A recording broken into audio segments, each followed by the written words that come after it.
আসসালামু আলাইকুম। মুরগি বাড়ির আরও একটি নতুন ভিডিওতে আপনাকে স্বাগত। তো আমরা অনেকেই মুরগি লালন পালন করে থাকি এবং ডিম থেকে বাচ্চা উৎপাদন করে থাকি। তো অনেক সময় দেখা যায় যে বাচ্চা উৎপাদন করার ক্ষেত্রে আ আমরা ভালো মানের বীজ ডিম পাই না, ফলে বাচ্চা উৎপাদন কম হয়।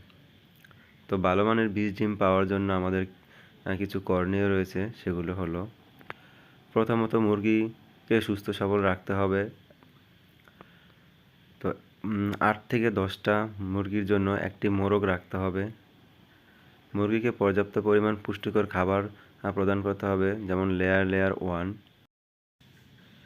এর পাশাপাশি কিছু ওষুধ প্রদান করতে হবে। রেনাসল AD3E এই ওষুধটা ১ লিটার পানিতে ১ ml করে ৫ থেকে ৭ দিন খাওয়াবেন এবং